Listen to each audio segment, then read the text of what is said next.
ขอให้มา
หัสสะสุธัมมาพุทโธธัมโมสังโฆยะถาพุทโมนะพุทธบูชาธัมมบูชาสังฆบูชาปฏิภาณังวารังคันธังสีวาลีมหาเถระอาหังวันทามิปุระโตอ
ชั้นฟ้า15ชั้นดิน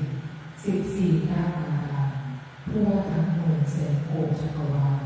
มาร่วมโมทนาพร้อมกันกับข้าพเจ้าข้าพเจ้าปรารถนาเป็นหลวงพุทธะข้าพเจ้าปรารถนา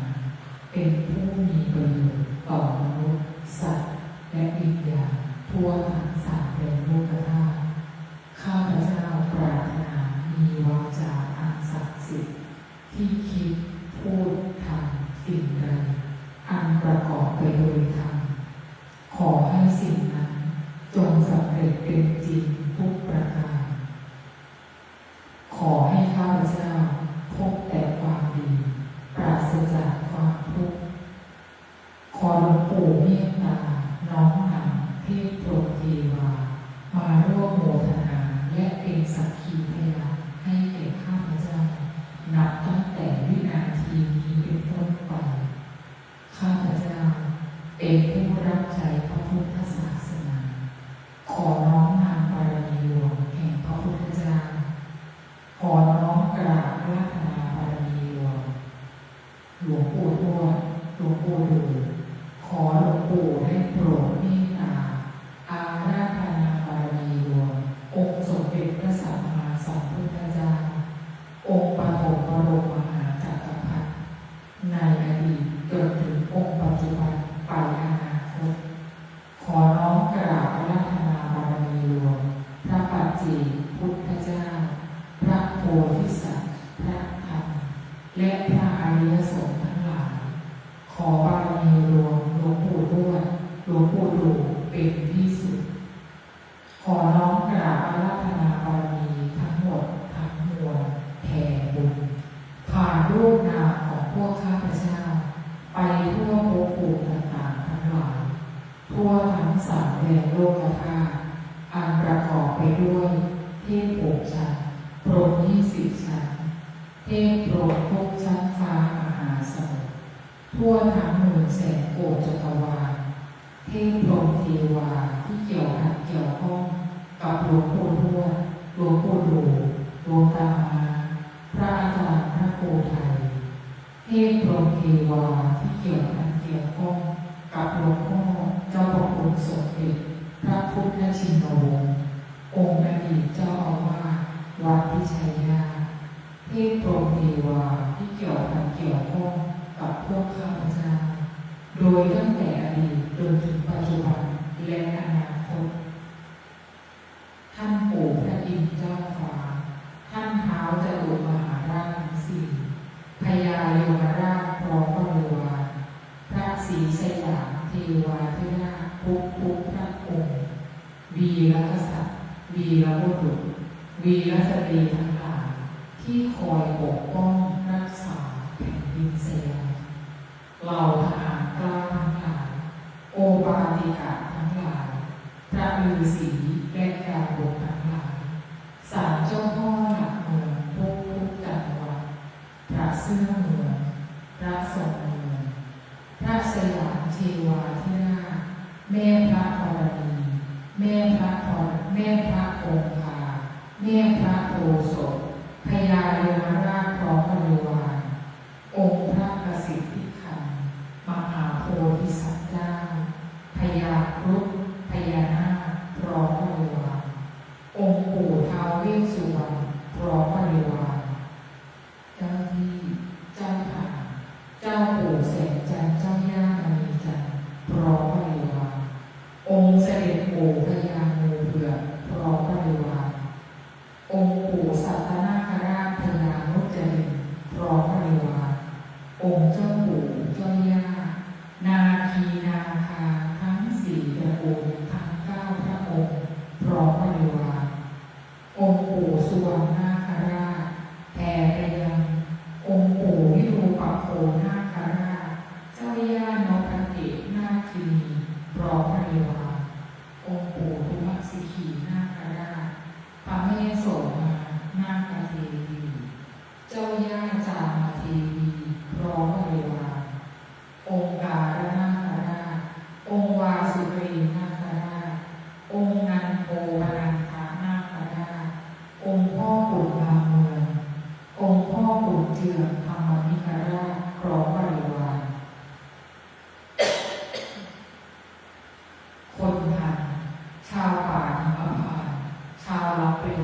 และชาวเมืองบางบททั้งหลายสิ่งศักดิ์สิทธิ์ในสถานที่อันศักดิ์สิทธิ์ทั้งหลายที่พวกข้าพเจ้าได้เคยไปอธิษฐานไว้ขอหลวงปู่ดูได้โปรดเมตตาน้อมนำท่านทั้งหลาย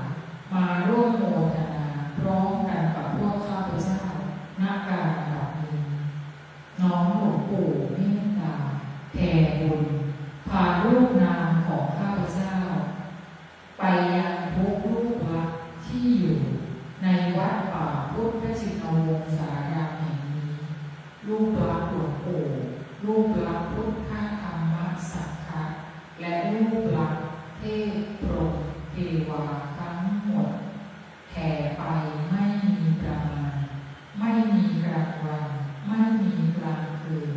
แผ่ไปอัตโนมัติตลอดการเวียนว่ายตายเกิดของข้าพเจ้าทุกภพทุกชาติขอหลวงปู่เมตตาครอบวิมานแก้วตั้งกองบุญตั้งเจดีย์บุญไว้ที่แห่งนี้ให้ใครก็ตามที่มาขอพรมาอธิษฐานขอหลวงปู่เมตตาให้ทุกรูปทุกนามสมปรารถนาในสิ่งที่อธิษฐานจนถึงที่สุดของคำอธิษฐานคำปรารถนาขอน้อมกำลังหลวงปู่สถิตในดวงจิตของข้าพเจ้าขอน้อมกำลังจักรพรรดิสถิตในดวงจิตของข้าพเจ้าขอน้อมสมบัติจักรพรรดิจงบังเกิดขึ้นแก่ข้าพเจ้าและผู้ที่ช่วยเหลือเกื้อกูลข้าพเจ้าให้มีความคล่องตัวในการสวดมนต์ใต้ฐานหลวงปู่ดูแห่งนี้และคล่องตัวทั้งทางโลกและทางธรรมตลอดจนถึงญาติธรรมที่น้อมโมทนาสาธุบุญกับข้าพเจ้าในการสวดมนต์ใต้ฐานหลวงปู่ดูแห่งนี้นับตั้งแต่วินาทีนี้เป็นต้นไปจนกระทั่งถึงที่สุดของคำอธิษฐานคำปรารถนาขอน้อมโมทนาสาธุบุญกับผู้ที่มีส่วนร่วมสร้างวัดป่าพุทธชินวงศารามแห่งนี้ทุกบุญขอน้อมโมทนาสาธุในบุญกับพระอาจารย์พระครูไทยทุกบุญขอหลวงปู่เมตตาประทานสมบัติจักรพรรดิให้แก่ผู้ที่มีส่วนร่วมสร้างรูปลักษณ์เทพพรหมเทวารูปลักษณ์หลวงปู่รูปลักษณ์หลวงตาและผู้ที่มีส่วนร่วมสร้างวัดป่าพุทธชินวงศารามแห่งนี้ให้แก่ทุกรูปทุกนามขอหลวงปู่ปราบพลังงานปราบธาตุขันธ์ตัดสายใยกรรมที่ไม่ดีและน้อมนำสายใยกรรมที่ดีมาทุกทิศทุกทางน้อมหลวงปู่เป็นที่ปรึกษาชีวิตตั้งแต่บัดนี้เป็นต้นไปจนกระทั่งถึงที่สุดของคำอธิษฐานคำปรารถนาใครก็ตามที่เจ็บป่วยอยู่ขอให้หายใครก็ตามที่จะเดินทางไปไหนขอให้ปลอดภัยในที่ทุกสถานในการทุกเมื่อขอหลวงปู่เมตตาเปิดให้วัดพญานาคราชแห่งนี้สว่างไสวัยไปทั่วสามแดนโลกธาตุด้วยกำลังหลวงปู่ด้วยกำลังจักรพรรดิ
หวังปรารถนาสิ่งใด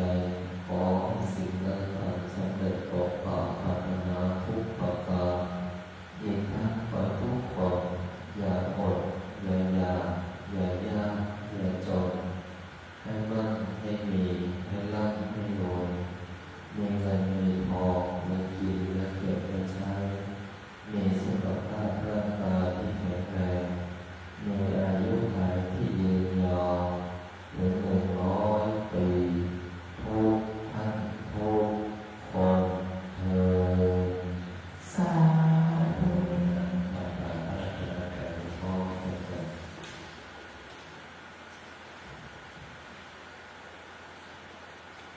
อะระหังสัมมา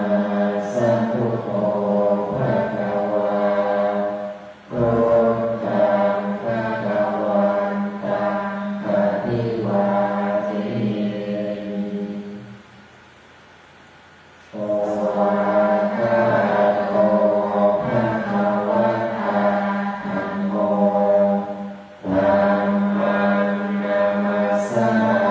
มิ สุปฏิปันโนภะคะวะโตสาวกสังโฆสังฆังนามา ขอน้อมโมทนาสาธุบุญกับทุกท่านนะคะสาธุพบกันรอบต่อไปเวลา10:00 น.